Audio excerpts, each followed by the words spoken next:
Welcome to my channel. Subscribe to hear the latest story. I stood alone at the altar, scanning the empty seats where my parents should have been. My once-in-a-lifetime wedding day, and they chose my brother's meaningless soccer game instead. They laughed when I begged them to come, saying Tyler needed them more.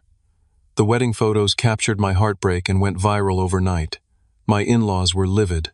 Then came my dad's devastating phone call. "Phoenix, I had no idea what I was missing. But if your mother knew and kept it from me, we're done. Now my family is imploding, and I'm caught in the middle of a war I never wanted to start." Growing up in our suburban Connecticut home, I always knew where I stood in the family hierarchy. My father James was a successful investment banker who worked long hours and trusted my mother Linda to manage family affairs. My younger brother Tyler, 4 years my junior, was the undisputed golden child. From the moment he showed promise in sports at age 6, my mother poured everything into nurturing his potential. I was the reliable one, the responsible eldest who did well in school, stayed out of trouble, and rarely demanded attention. My achievements were acknowledged with quick congratulations before conversations inevitably shifted back to Tyler's latest accomplishments. I told myself this was normal, that all families had their dynamics. But deep down, I felt the sting of being secondary. When I graduated high school as valedictorian, my parents attended the ceremony but left immediately after my speech. Tyler had a regional championship game that same afternoon. My mother hugged me briefly, saying, "We're so proud, but we need to get Tyler to his game." This could be scouted by college recruiters. I watched them rush out while other families celebrated with their graduates. My college acceptance to Cornell University coincided with Tyler's middle school science fair. I received the news alone in my room and planned a small celebration dinner. That morning, my mother apologized. "Tyler needs us at the science fair tonight. His project might qualify for state. We can celebrate your college acceptance next weekend." The next weekend never came. 4 years later, my promotion to junior partner at my architectural firm happened the same week as Tyler's high school play. I invited my parents to dinner at a nice restaurant to share my news. 2 hours before our reservation, my father called. "Your mother says we can't miss Tyler's performance. He only has a small role, but you know how these things are. Can we reschedule?" I ate alone at the bar, congratulated by strangers who overheard me ordering champagne for one. These patterns continued like clockwork through my 20s, so consistent that I should have stopped hoping for change. But there's something in human nature that keeps that flicker of hope alive, especially when it comes to family. Maybe next time would be different. Maybe one day I'd matter just as much. Then I met Autumn at a client meeting. She was the interior designer assigned to collaborate with me on a luxury apartment complex. Smart, creative, and unexpectedly funny, she made our long planning sessions feel like adventures. After our third meeting, I asked her to coffee. Coffee turned into dinner, dinner into weekends, and before I knew it, we'd been together for 2 years. Autumn came from a tight-knit family in Vermont. The first time she took me home to meet them, I felt like I'd stepped into a movie. Her parents, Steve and Margaret, welcomed me with genuine warmth. Her sisters, Jessica and Ashley, asked thoughtful questions about my work and interests. They actually listened to my answers. When I mentioned my recent project winning a regional design award, the entire family raised their glasses in toast. The contrast to my own family experiences was jarring. "Your parents must be so proud of everything you've accomplished," Margaret said during that first dinner. I nodded and changed the subject. Later that night, Autumn found me on the porch swing, lost in thought. "You never talk much about your family," she said, sitting beside me. "Are you close with them?" I hesitated before answering. "We're traditional. My parents are very invested in my brother's athletic career. He has real talent." Autumn studied my face. "And what about their investment in you?" No one had ever asked me that question before. I didn't have a ready answer. Over the next year, Autumn witnessed my family's patterns firsthand. She attended family gatherings where conversations revolved around Tyler's scholarship offers and tournament victories. She saw my parents cancel plans with us last minute when Tyler needed them. She noticed how my mother, in particular, seemed to schedule Tyler's events to conflict with our important dates. "It's not normal, Phoenix," Autumn said after my parents missed her birthday dinner because Tyler had a scrimmage game. "You deserve better than this." I defended them out of habit. "They're just supporting Tyler's potential.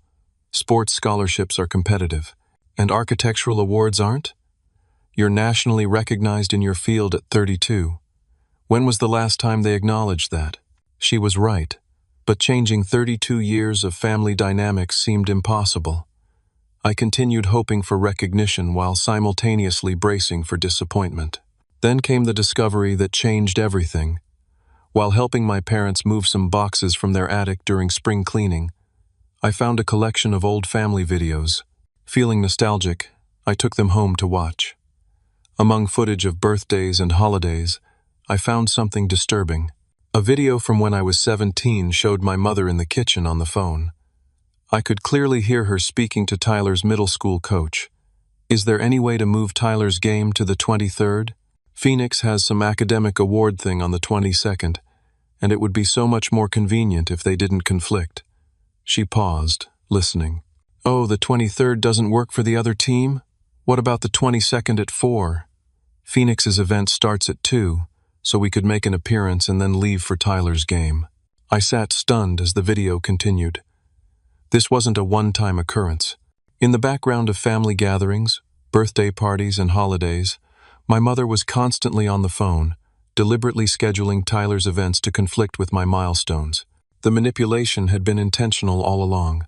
When Autumn found me staring blankly at the television hours later, I showed her the footage.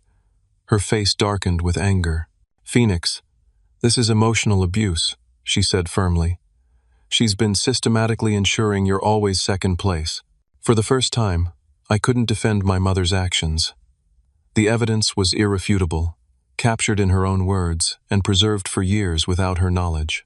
Something broke inside me that day, the persistent hope that things might change naturally.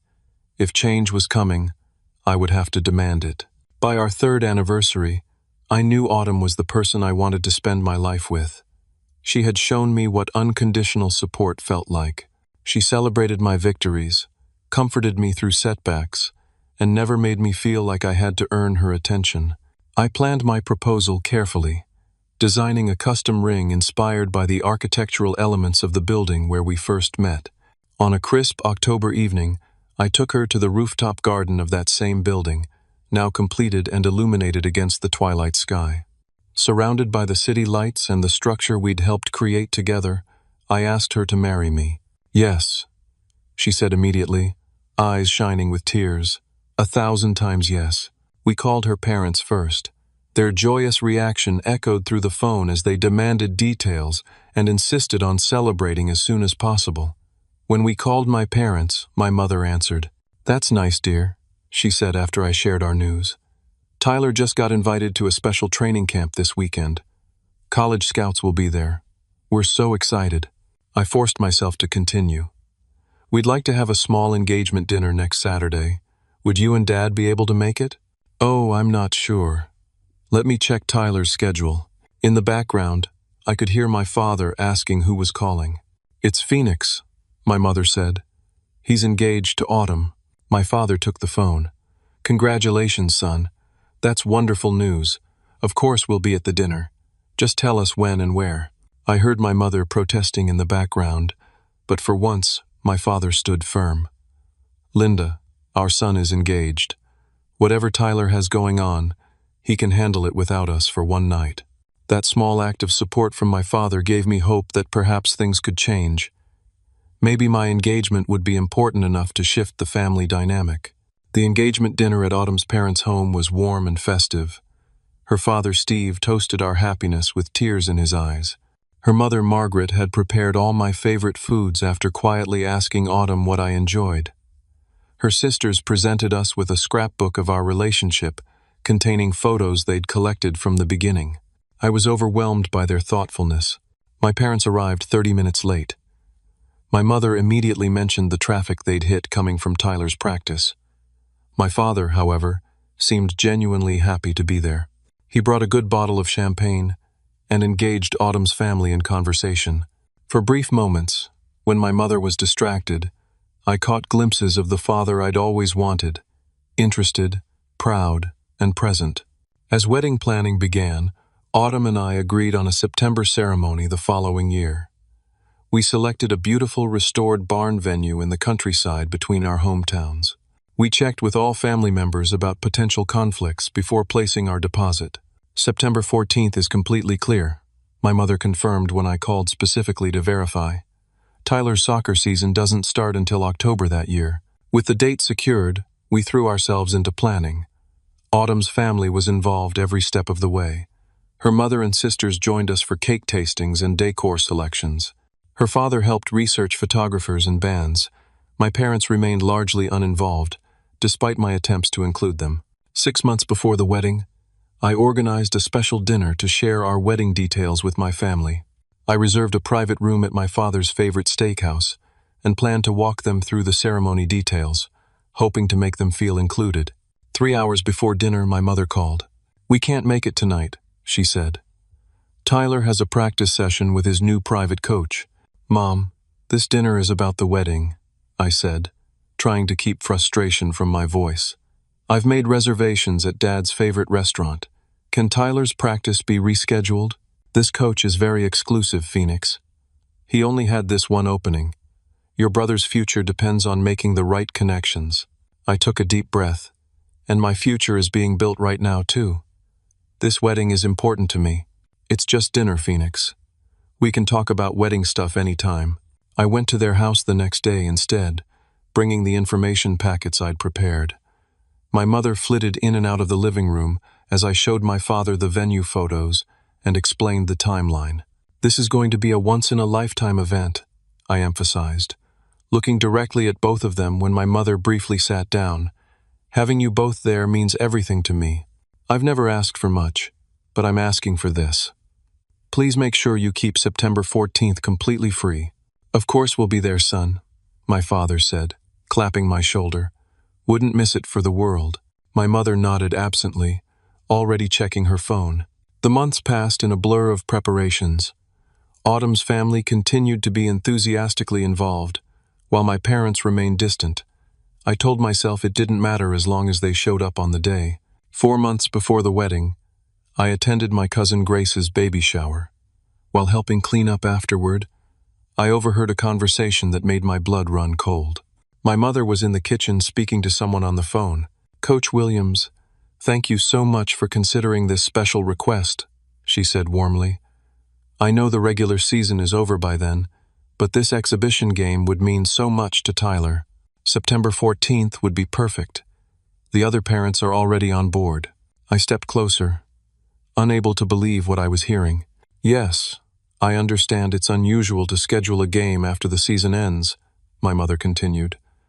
"But as the team's largest donor, we'd consider this a personal favor.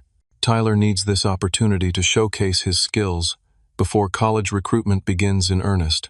The coach must have agreed because my mother thanked him profusely before hanging up. I ducked out of sight as she turned around, my mind reeling. She was deliberately creating a conflict with my wedding day, despite knowing the date for months. On the drive home, I called my brother. Tyler answered on the first ring. "Hey bro, what's up?" "Tyler, do you have a soccer game scheduled for September 14th? I asked without preamble. He sounded confused. "September 14th? No, season's over by then." "Why? Are you sure? Nothing special being planned? No exhibition game?" "Not that I know of. Should there be?" Either Tyler was lying, or he didn't know yet.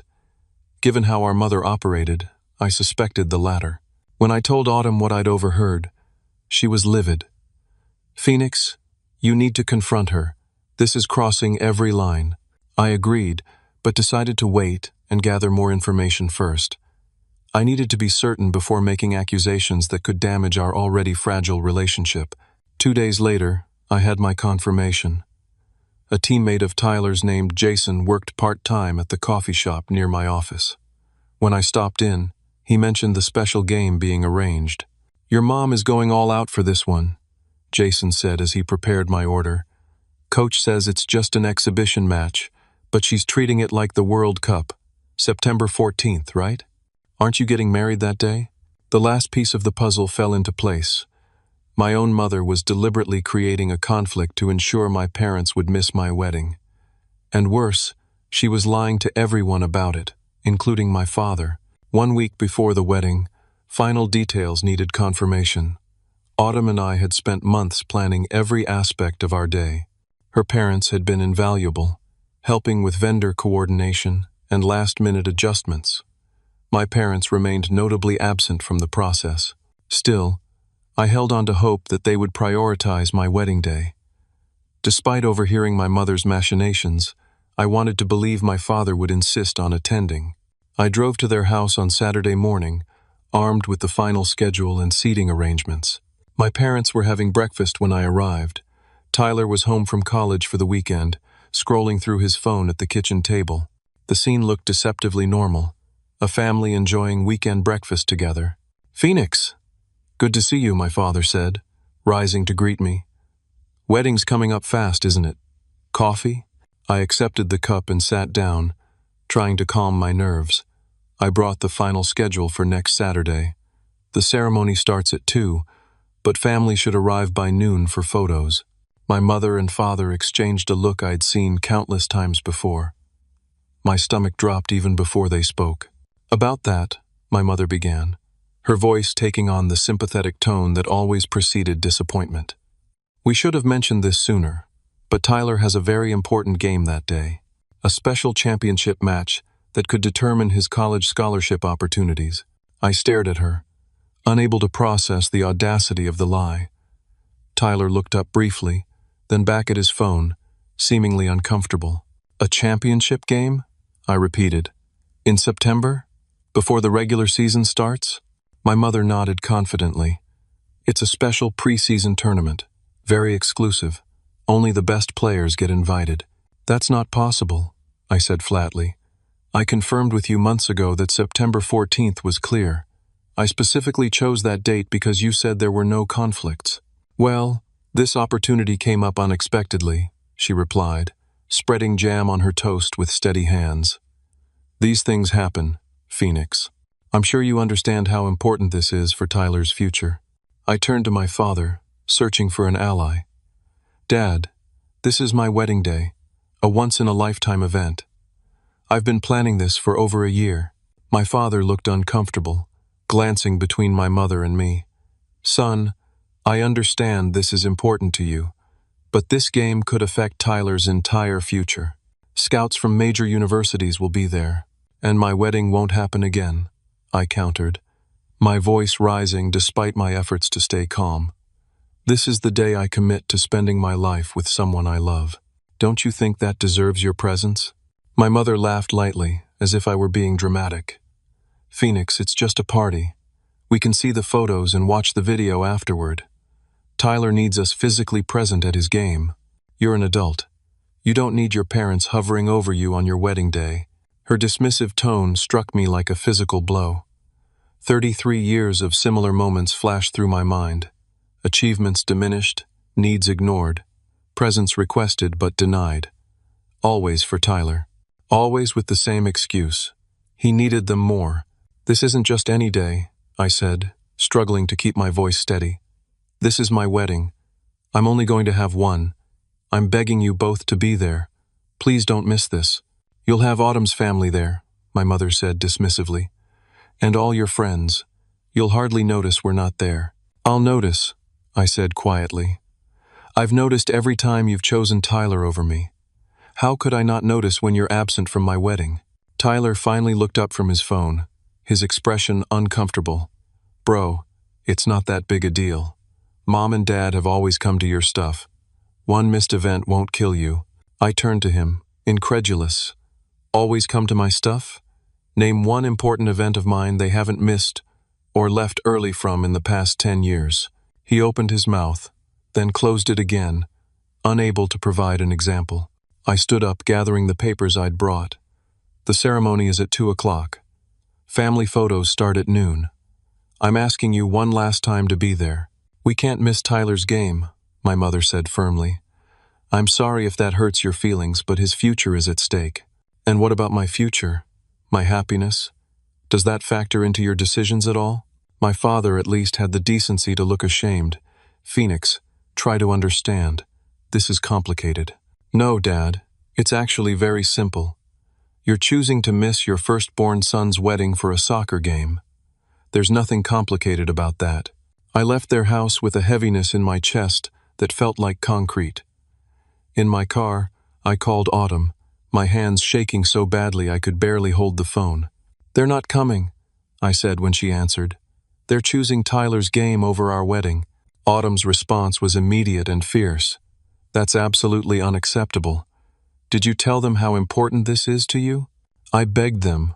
Autumn, I literally used the words, "once-in-a-lifetime event," and "I'm begging you." My mother laughed and said Tyler's game was more important. There was silence on the line for a moment. "Phoenix, I love you, and I'm trying to be respectful of your family. But this crosses every line. Your mother is intentionally sabotaging your wedding day. She scheduled this game specifically to conflict with our date." "I know," I said quietly. "I heard her arranging it at my cousin's baby shower. And you still gave her the benefit of the doubt?" "Phoenix, this is emotional abuse. She's manipulating everyone. You, your father, even Tyler." I couldn't argue with her assessment. The evidence was too clear, too damning. "My parents want you to know their house is open to you anytime you need to get away," Autumn continued, her voice gentler now. "My dad says he'd be honored to stand in for your father in any way you need on our day." The contrast between her family and mine had never been more stark. One embraced me unconditionally. The other repeatedly rejected me for reasons I couldn't control. That evening I met with Jason, Tyler's teammate, at a local diner. I needed to confirm what I already suspected. "So this championship game on Saturday," I began after ordering coffee. "How important is it really?" Jason looked confused. "Championship? It's not a championship anything, man. It's a completely meaningless exhibition game against the alumni team. Half those guys are out of shape 30-year-olds who played in high school. No scouts, no trophies, nothing at stake." My mother told my father it was a critical preseason tournament with college scouts attending. Jason snorted. "Dude, no offense, but your mom is full of it. She practically begged Coach to schedule this game. He thought it was weird since the season doesn't start for weeks, but she donated new equipment for the whole team, so he agreed. Everyone knows it's just for fun." I thanked him for his honesty and drove home in a daze, trying to process the depths of my mother's deception. Not only was she choosing to miss my wedding, but she'd manufactured a completely fictional reason to justify her absence, and she'd manipulated my father into complicity with her lies. That night I couldn't sleep. Beside me, Autumn breathed evenly, her hand resting protectively over mine even in sleep. I stared at the ceiling, confronting the painful truth I'd avoided for decades. My mother didn't want me to have my moment in the spotlight. She'd systematically ensured Tyler received all the family's attention, all the celebration, all the support, and she'd continue this pattern indefinitely if nothing changed. For the first time, I allowed myself to feel the full weight of this betrayal. The tears came silently at first, then in heaving sobs that woke Autumn. She held me without question, stroking my hair as I finally mourned the parental relationship I'd never had and had finally stopped hoping for. "I don't want to start our marriage with this hanging over us," I said when I could speak again, "but I don't know how to let it go." "You don't have to let it go," Autumn said firmly, "but you can decide not to let it define our day. Your family's choices reflect on them, not on you, not on us, and not on our future together." I nodded, drawing strength from her certainty. "Then, let's have the most beautiful wedding possible, surrounded by people who truly want to be there." "That's my Phoenix," she said, kissing me gently, rising from the ashes every time. Our wedding day dawned clear and perfect, one of those crisp September days that hints at fall while holding on to summer's warmth. I woke early in the suite at the historic hotel adjacent to our venue, momentarily disoriented before remembering. Today I would marry Autumn. Despite my resolution to focus on joy, my first thought was of my parents. Would they have a last-minute change of heart? Would my father realize what he was missing and choose to come alone? I checked my phone. No messages, no missed calls, just congratulatory texts from friends arriving for the ceremony. A knock at the door interrupted my thoughts. I opened it to find Steve, Autumn's father, holding a tray with coffee and breakfast. "Thought you might need this," he said, entering with a warm smile. "Big day ahead." I thanked him, genuinely touched by the gesture. "I know I'm not your father," Steve said, pouring coffee for both of us, "but I want you to know I'm here for whatever you need today. Autumn told us about your parents' decision. I'm sorry, son." The simple acknowledgement of my pain, without judgment or platitudes, broke something open inside me. I kept hoping they'd change their minds. Steve nodded, understanding in his eyes. "That's natural. But today isn't about who isn't here. It's about who is. And there's a room full of people down the hall getting ready to celebrate you and my daughter." "Thank you," I said, meaning it for more than just the coffee or his words, for everything. "That's what family does," he replied simply. "Now eat something. Grooms need their strength too." The morning passed in a blur of activity. My best friend Nathan arrived with the other groomsmen. The photographer captured candid moments of us getting ready. Autumn's family moved seamlessly between her preparation room and mine, bringing messages, forgotten items, and steady encouragement. At noon we gathered for family photos. Autumn was sequestered in her room, maintaining the tradition that we wouldn't see each other before the ceremony. Her parents, sisters, and extended family arranged themselves around me in various combinations.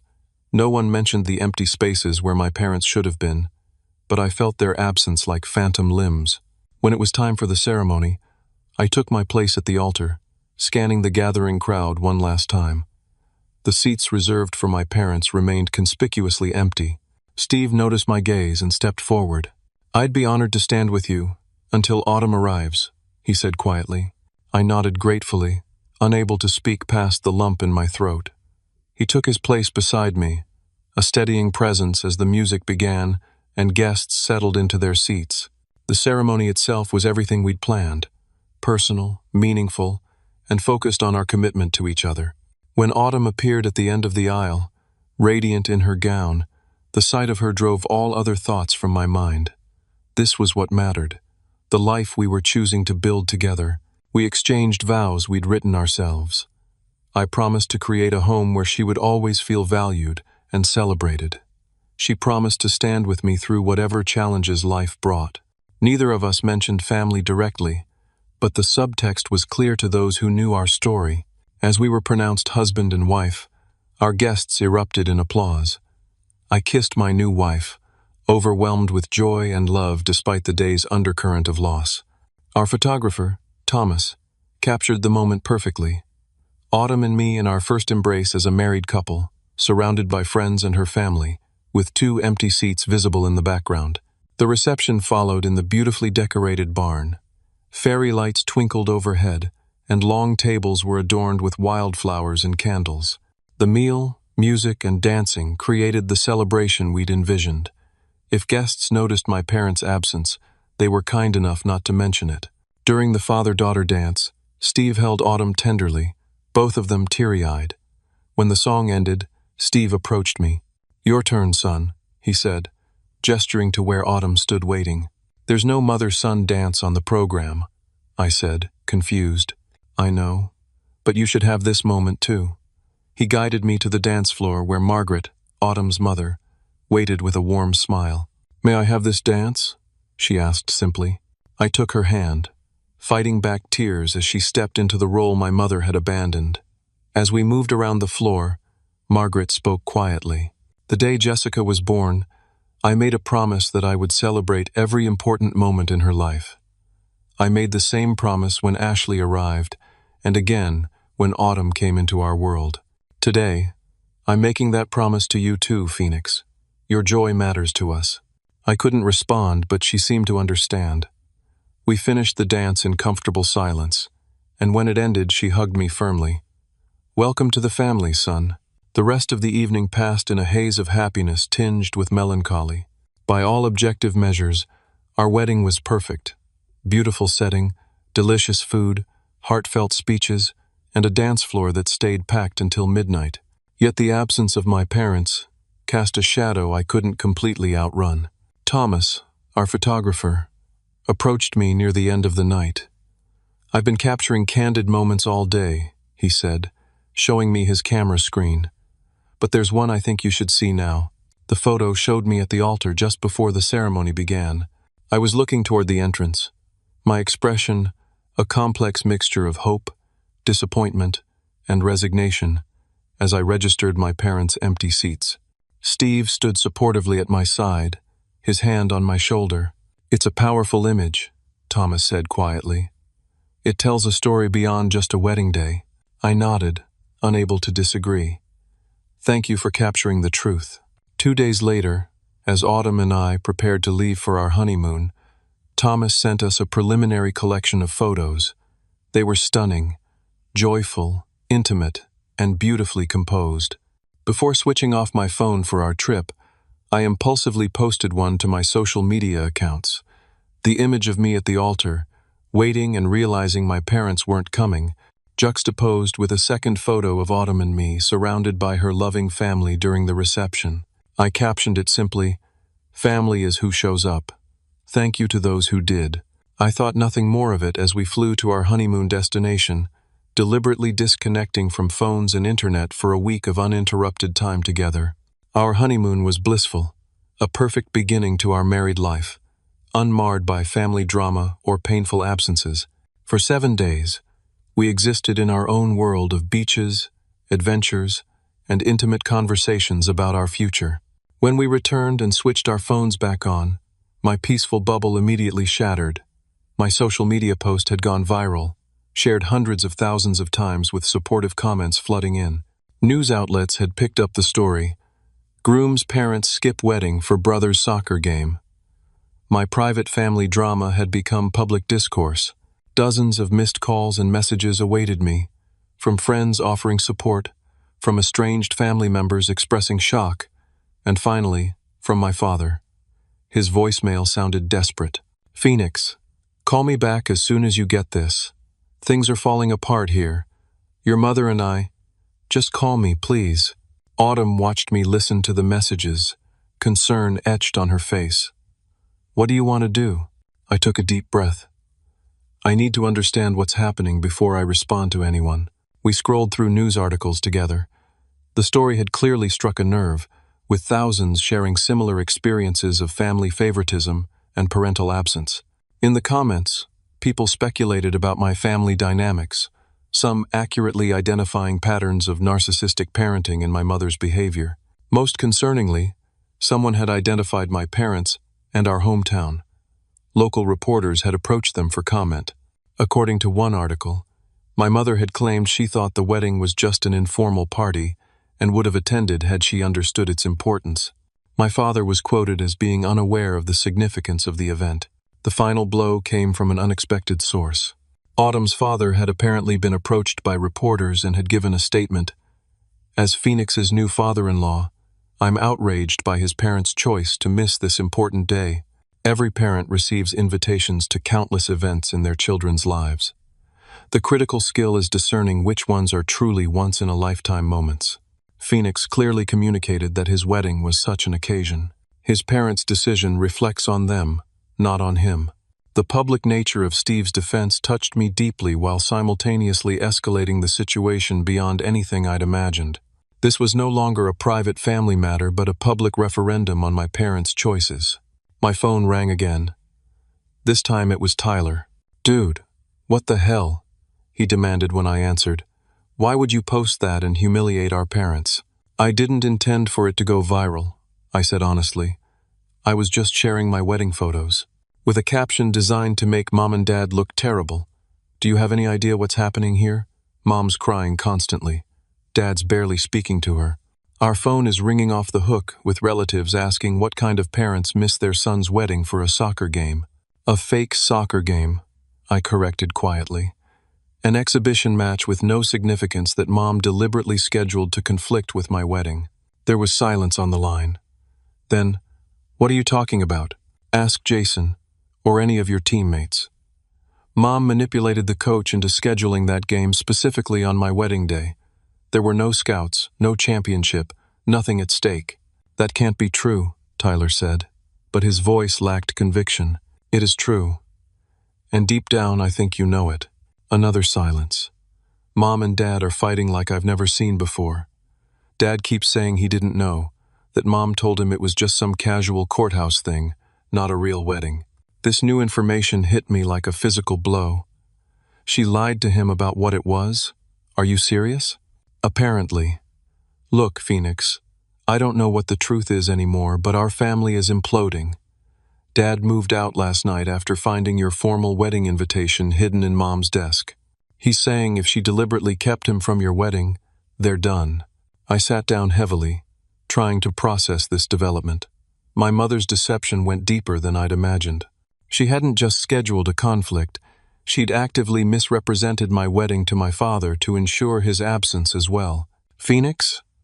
Are you still there? Tyler asked. I'm here, I replied. I need time to think. Well, think fast, my brother said bitterly.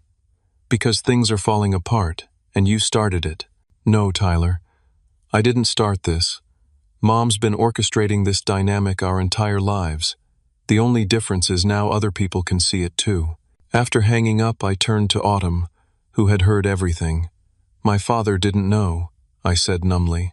She lied to him about what the wedding was. Autumn's expression hardened. That's beyond manipulation. That's cruel, to both you and your father. My phone rang again. This time it was my father himself. I took a deep breath before answering. Dad? Phoenix. His voice sounded rough, as though he'd been crying. We need to talk. Can I come over?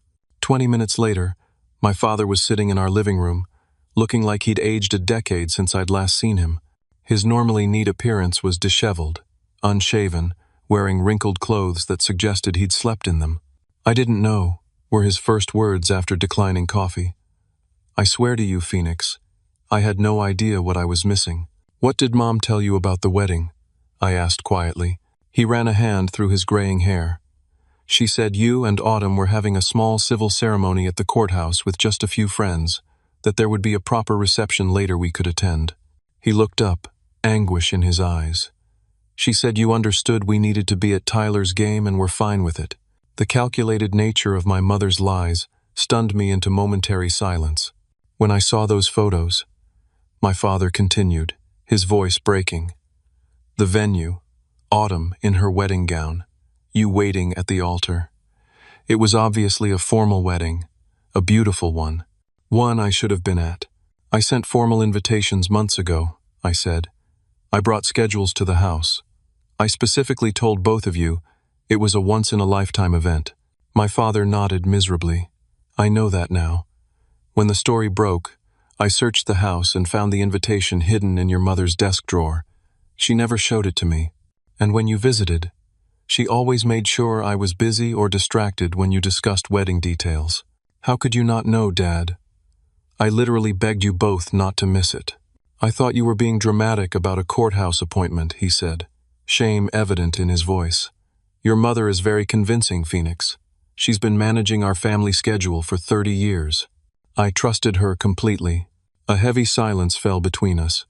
Autumn had tactfully made herself scarce, giving us privacy for this painful conversation. What happened when you found the invitation? I finally asked. My father's face hardened. I confronted her, asked her directly if she knew what our son's wedding really was, and deliberately kept it from me. He swallowed hard. She denied it at first, said it was a misunderstanding. Then I showed her the invitation with the RSVP card she'd marked regretfully decline, and mailed back without my knowledge. What did she say then? She claimed she was protecting Tyler's future, that your wedding was one day, but his athletic career was his entire life. My father's hands clenched into fists. We've been arguing for days. I told her if she knowingly kept me from my firstborn son's wedding day, we're done. 35 years of marriage over, just like that. The magnitude of the situation washed over me. My viral post hadn't just exposed my mother's behavior. It had potentially ended my parents' marriage. Despite everything, that wasn't what I'd wanted. Dad, I never intended. This isn't your fault, he interrupted firmly. You shared your wedding photos. There's nothing wrong with that. The problem is what those photos revealed. That your mother and I weren't there on the most important day of your life. That's on us, not you. My father stayed for nearly 2 hours. We talked more openly than we ever had before. He admitted that he'd allowed my mother to manage family affairs so completely that he'd lost sight of what was happening. He'd been so focused on his career and then on Tyler's potential that he'd failed to notice the systematic way I'd been sidelined. I should have paid more attention, he said, wiping tears from his eyes. I should have questioned why we never seemed to make it to your events, why your achievements were always mentioned in passing while we spent hours discussing Tyler's games. You were there sometimes, I said, remembering rare occasions when he'd shown up for me. Not enough, not nearly enough. He took a shaky breath. I don't know if you can forgive me, Phoenix. I wouldn't blame you if you couldn't. But I want you to know I'm truly sorry. And I'm going to do better if you'll give me the chance. After my father left, Autumn returned from her errand, sitting beside me on the couch. How was it? Painful, I admitted, but maybe necessary. He seems genuinely devastated about missing the wedding, and furious with Mom for deceiving him. What happens now? I don't know. He's staying at a hotel. Says he can't be in the same house as Mom right now. The next day brought another wave of family drama. My phone rang continuously, extended family members choosing sides, childhood friends expressing support, and even Tyler calling back with a markedly different tone. I talked to Jason, he said without preamble, and some of the other guys. They confirmed what you said about the game. It was completely meaningless. Just an exhibition match Mom arranged. I'm sorry, Tyler. I know this is hard for you too. He was quiet for a moment. All these years I thought I was special, that my talents were the reason Mom and Dad focused so much on me. Now I'm wondering if Mom just used me to make sure you never got the spotlight. The insight surprised me, showing more self-awareness than I'd given my brother credit for. It wasn't your fault, I said. We were both just playing the roles she assigned us. Later that day, my Aunt Carol called. My mother's sister had always been more perceptive than most about our family dynamics. I've been thinking about this since I saw your wedding photos, she said. And I need to tell you something. This pattern with your mother goes back much further than you know. She proceeded to share stories from their childhood, how my mother had always needed to be the center of attention, how she'd sabotaged her own sister's important moments whenever possible. When I got engaged, she announced her pregnancy with you at my engagement party. When I graduated college, she went into premature labor that mysteriously resolved once my ceremony was over. Why are you telling me this now? I asked. Because I should have said something years ago when I saw her doing the same thing to you. I recognized the signs, Phoenix. The way she'd schedule conflicts, the way she'd diminish your achievements while magnifying Tyler's. I just didn't want to interfere in your family dynamics. I wish you had, I said honestly. I know. I'm sorry. She paused. There's something else you should know. Your mother has been calling family members claiming you're exaggerating about the wedding. That it wasn't a real event, just a small gathering you blew out of proportion on social media for attention. My hands tightened around the phone. That's absolutely false. We had 150 guests. A full ceremony. Professional photography and catering. I believe you, Aunt Carol assured me. And most of the family does too. But she's desperate to control the narrative now that everything's exposed. By the end of the week, our family had divided into factions. My father remained at his hotel, refusing to return home until my mother admitted to her deliberate deception. My mother continued to spin alternative versions of events to anyone who would listen. Tyler seemed caught in the middle, his certainty about his role in the family shaken for the first time. The most surprising development came when my cousin Grace, whose baby shower had been where I overheard my mother arranging the soccer game, reached out with a recording. I didn't mean to eavesdrop, she explained, but after you left so suddenly that day, I was concerned. I heard Aunt Linda on the phone in the kitchen and remembered you asking about a soccer game. Something felt off, so I recorded her conversation on my phone. She sent the audio file. Clear evidence of my mother deliberately scheduling a conflict with my wedding day, knowing exactly what she was doing. Her words were unambiguous. Yes, I know it's my son's wedding day. That's precisely why we need this game scheduled then. Trust me, this is important. When I played this recording for my father over the phone, his response was immediate. That's it. I've heard enough. I'm filing for divorce. Dad, wait, I said quickly. Is that really what you want? What I want, he replied heavily, is a time machine to go back and be at your wedding. Since that's not possible, I'll settle for holding your mother accountable for her choices. She didn't just lie to you, Phoenix.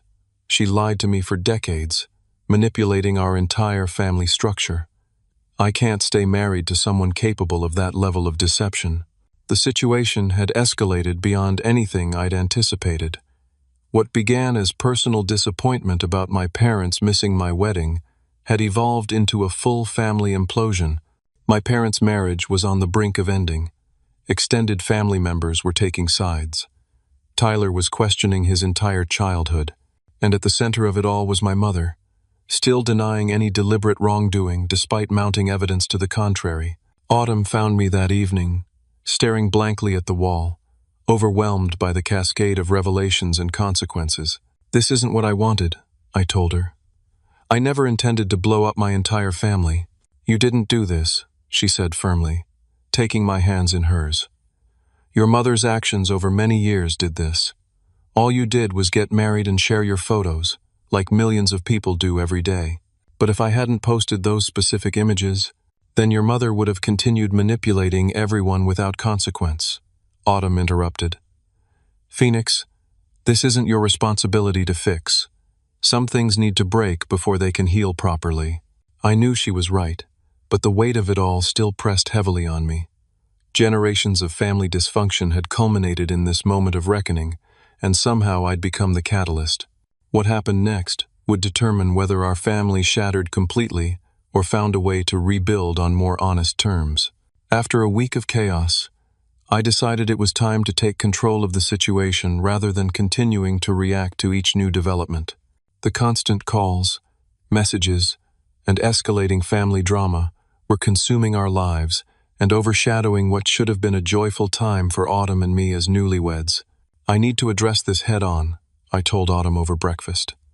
Bring everyone together and lay everything out in the open. No more separate conversations where different versions of the truth can exist. She studied me carefully. Are you sure that's what you want? It could get very ugly. It's already ugly, I replied. At least this way, everyone will be responding to the same information at the same time. With Autumn's support, I arranged a family meeting at a neutral location, a private room at a local restaurant. I invited my parents, requesting they come separately, Tyler, and a few key extended family members who had been drawn into the situation. I specifically included Aunt Carol, whose perspective on my mother's long-standing patterns would be valuable, and my cousin Grace, whose recording provided undeniable evidence. I arrived early to set up the room, placing a laptop, speakers, and a small projector on the table. Autumn came with me for moral support but agreed to wait in the restaurant's main dining area. This is for your family to work through, she said. I'm here if you need me, but my presence might make your mother even more defensive. My father arrived first, looking haggard but determined. I'm proud of you for doing this, he said, embracing me briefly. It's long overdue. Tyler came next, then Aunt Carol and Grace. My mother was last, entering the room with the air of someone attending an ambush rather than a family meeting. She took a seat as far from my father as possible. Once everyone was settled, I stood at the head of the table. For the first time in my life, I felt completely in command of a family gathering. Thank you all for coming, I began. I've asked you here because what started as a personal disappointment, my parents missing my wedding, has spiraled into something much larger that's affecting all of us. Before anyone makes permanent decisions about relationships or takes further actions, I think we need to establish the facts and understand the patterns that brought us here. I connected my laptop to the projector and displayed a timeline I'd created, beginning with my earliest memories of important events my parents had missed in favor of Tyler's activities. Beside each entry, I'd included any available evidence, photographs, emails, calendar invitations. This isn't about blaming Tyler, I said, noticing my brother's discomfort. He was a child following the structure our parents created. This is about understanding a family dynamic that's been in place for decades. I moved chronologically through the evidence, including video clips from the family recordings where my mother could be clearly heard arranging conflicts with my events. I played Grace's audio recording from the baby shower. I showed screenshots of messages from Tyler's teammates confirming the exhibition game had no significance. The pattern is consistent, I concluded. Mom systematically arranged for Tyler's activities to take priority over mine, often creating conflicts deliberately to ensure my events would be missed or minimized. My mother, who had been shifting uncomfortably throughout my presentation, finally erupted. "This is absurd. You're twisting normal parenting decisions into some kind of conspiracy against you. Tyler needed our support for his athletic development. You were always more independent." "Mom," I said calmly, "I have literal recordings of you arranging conflicts. There's no room for interpretation here." "Those are taken out of context," she insisted. Tyler surprised me by speaking up. "Mom, stop. I've talked to my teammates. I know the exhibition game was meaningless. You told me it was crucial for my college prospects, but there weren't even any scouts there." My mother turned to him, betrayal in her eyes. "I was trying to help your career, Tyler. Everything I've done has been for this family." "No," my father interjected firmly. "Everything you've done has been to maintain control over this family. You decided Phoenix didn't need attention and Tyler did, and you manipulated all of us to maintain that narrative for 33 years. The conversation continued intensely for nearly an hour. My mother cycled through denials, then minimizations, then attempts to justify her actions. When those strategies failed against the weight of evidence, she broke down in tears. "Fine. Is that what you want to hear? Yes, I arranged some conflicts, but only because Tyler truly needed the support more. Phoenix was always going to be fine on his own. He had his intelligence, his focus. Tyler needed us physically present to succeed. That wasn't your decision to make," I said quietly. "You don't get to decide which child deserves to have parents present for life's important moments." "I was trying to be efficient with our family resources," she insisted. "Time, attention, support, these are finite.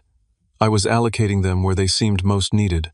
And in this calculation," Aunt Carol said, speaking for the first time, "you never considered that Phoenix might need his parents at his high school graduation, his college acceptance celebration, his wedding?"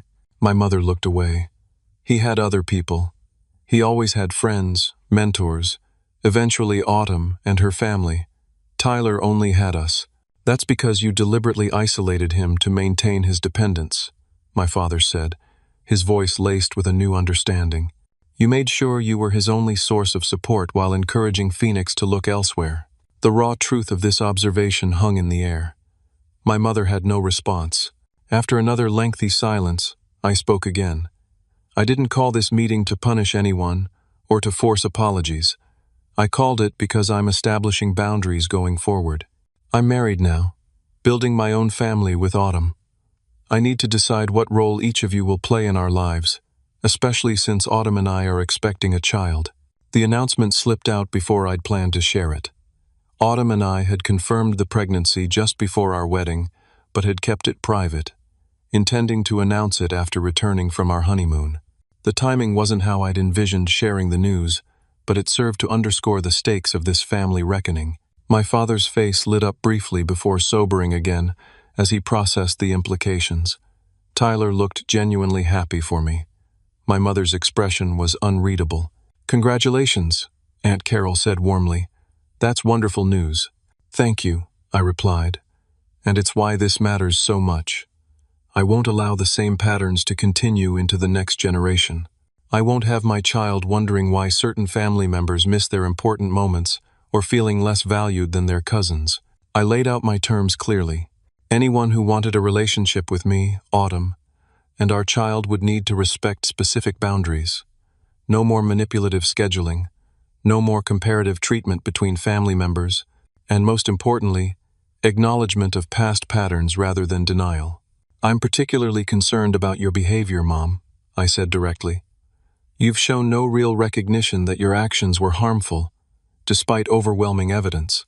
Until that changes, I don't see how we can have a healthy relationship. My mother's face crumpled. For the first time, she seemed to grasp the seriousness of the situation. You'd keep my grandchild from me? I'd protect my child from manipulation and conditional love, I corrected. The choice is yours whether to be part of their life by accepting these boundaries. My father nodded approvingly. I think Phoenix's terms are more than reasonable. I'll be adhering to them myself. Tyler looked thoughtful. I'm still processing everything, but I want to be a good uncle. I'm in. The meeting concluded without neat resolutions, but with clear understanding of where everyone stood.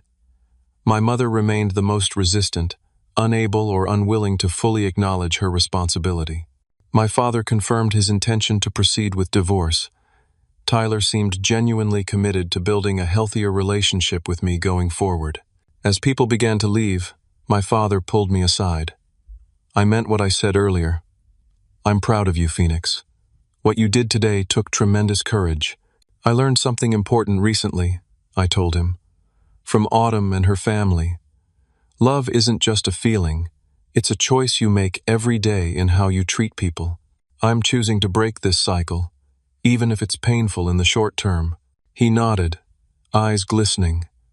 I hope I can be part of that new beginning. I hope so too, Dad. As the last family members departed, Autumn joined me in the now empty meeting room. How did it go? She asked, taking my hand. About as well as could be expected, I replied. Nothing's resolved completely, but at least everyone's working with the same set of facts now. And your mother? I sighed, still resistant. But she knows what needs to happen if she wants to be in our lives. The ball is in her court now. Autumn rested her head on my shoulder. I'm so proud of you for taking control of this situation. That couldn't have been easy. It wasn't, I admitted. But for the first time in my life, I feel like I've truly stood up for myself.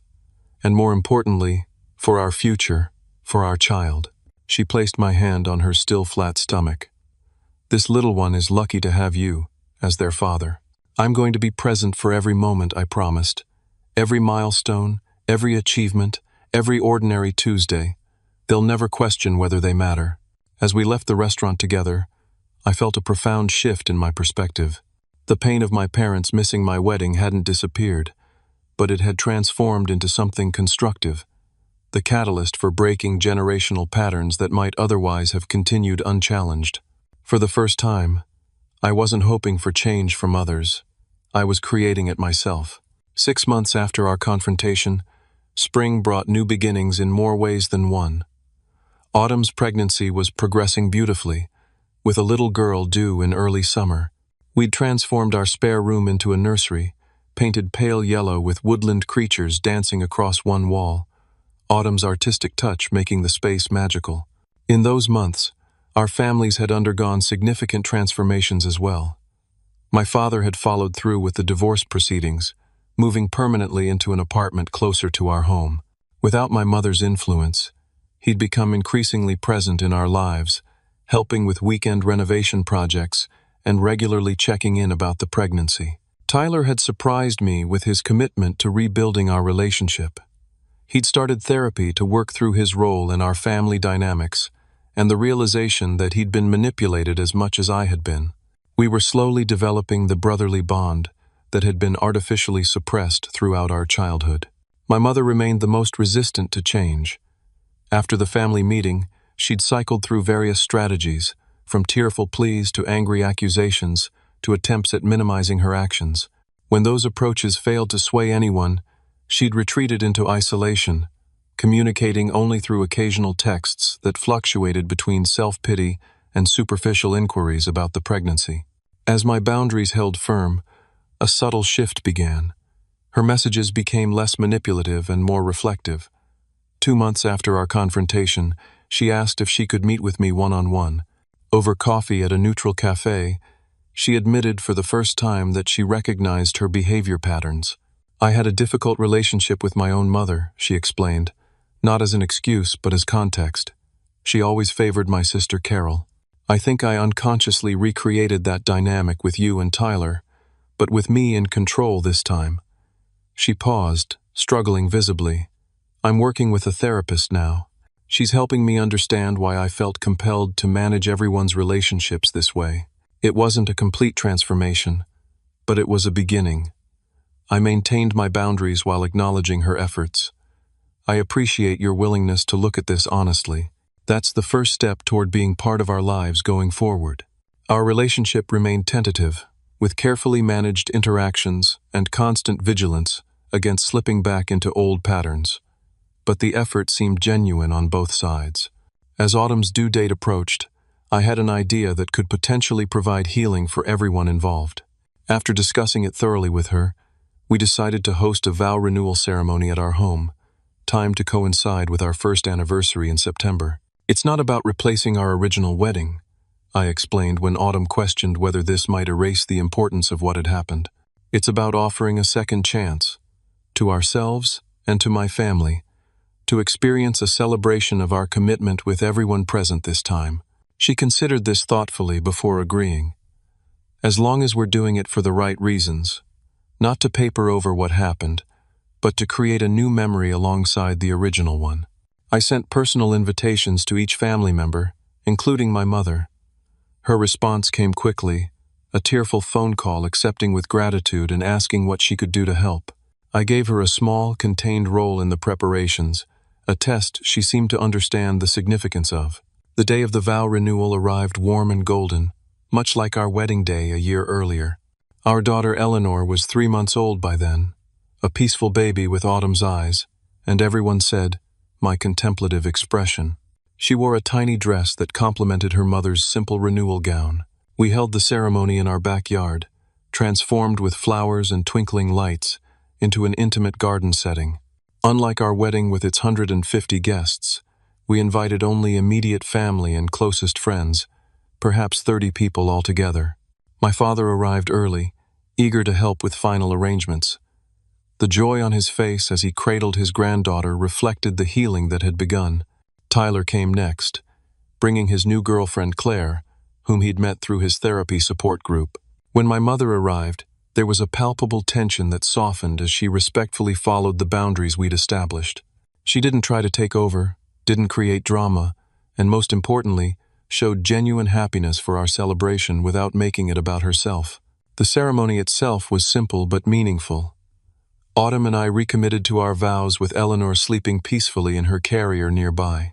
This time, when I looked out at our small gathering, I saw my complete family present, not without complications, but present nonetheless. My father stood as my best man, a role he'd missed the first time. During the reception that followed, he gave the toast he'd never had the chance to deliver. To Phoenix and Autumn, he said, glass raised, for showing us all what real commitment looks like, not just to each other, but to creating a family defined by respect, honesty, and genuine love. You've taught this old man that it's never too late to learn how to love better. Later, as guests mingled in the warm evening, my mother approached me tentatively. Thank you for including me today, she said, her voice uncharacteristically humble. I know I didn't deserve this second chance. It's not about deserving, I replied. It's about choosing a different path forward. I've been thinking about what you said at our family meeting, she continued, about love being a choice you make every day in how you treat people. I'm trying to make better choices now. I've noticed, I acknowledged, and I appreciate the effort. She glanced toward Autumn, who was showing Eleanor to Tyler and Claire. She's a remarkable woman. You chose well. Yes, I agreed. And she chose me too, which is something I never take for granted. My mother nodded, understanding the subtle reference to my years of feeling unchoices in my own family. I hope someday Eleanor will know a very different grandmother than the mother you grew up with. That's entirely up to you, I said honestly. The past can't be changed, but the future is unwritten. The renewal ceremony became a turning point in our family's healing process. My father and I developed the close relationship we should have had all along. He became a devoted grandfather, stopping by regularly with children's books and tiny sports equipment for when she's ready. Tyler and I built a genuine brotherhood based on mutual respect rather than competition. He made a point of being present for Eleanor's baby milestones, taking ridiculous numbers of photos, and showing her how much he cared about her. He was a and proudly declaring himself her favorite uncle, despite being her only uncle. My mother's transformation was the most gradual, but perhaps the most profound. She continued therapy, gradually developing self-awareness about her controlling tendencies. While our relationship would never be uncomplicated, we established a new foundation based on honesty and clear boundaries. She proved her commitment by respecting our parenting decisions and showing up consistently for Eleanor without attempting to dominate or manipulate. The winter holidays that year brought another test as we navigated our first Christmas as new parents with our reconfigured family structure. Rather than attempting to recreate past traditions, we established new ones in our home, inviting each family member to contribute something meaningful to the celebration. On Christmas Eve, as Eleanor slept upstairs and our family gathered in the living room illuminated only by the tree lights, I found myself overwhelmed with gratitude for the painful journey that had led us here. The absence of my parents at my wedding, a wound that had seemed unbearable at the time, had ultimately forced the necessary breakdown of toxic patterns that might otherwise have continued indefinitely. "I want to share something," I said, drawing everyone's attention. A year and a half ago, I stood alone at the altar on my wedding day, feeling abandoned by my family. That moment of pain could have defined me, made me bitter or closed off. Instead, it became the catalyst for all of us to confront truths we'd been avoiding for decades. I looked around at each face, my father, Tyler, even my mother, seeing the recognition in their eyes. None of this has been easy. But when I look at my daughter sleeping upstairs, I know every difficult conversation, every painful realization, every tear shed was worth it. Because she'll grow up in a family that's broken and healed, rather than one that's broken and pretending not to be. My father raised his glass. To honest healing, to second chances, my mother added softly. To family, Tyler concluded, the real kind. As we moved into the new year, I reflected often on the life lesson embedded in our family's transformation. Sometimes the most painful betrayals lead to the most necessary growth.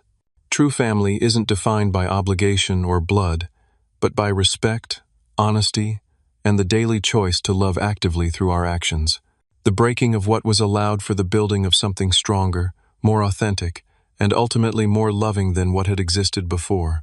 Eleanor would grow up surrounded by imperfect people who had faced their flaws and chosen a better path forward. And in that truth lay the most meaningful legacy I could offer her: the courage to demand authenticity in her relationships, and the wisdom to know that healing often begins at the moment we think everything is falling apart. Have you ever had to establish boundaries with family members to protect yourself or someone you love? I'd love to hear your thoughts in the comments below. And if this story resonated with you, please like, subscribe, and share with someone who might need to hear it. Thank you for listening to my journey. I hope it brings some comfort if you're going through something similar, reminding you that sometimes the hardest choices lead to the most beautiful beginnings.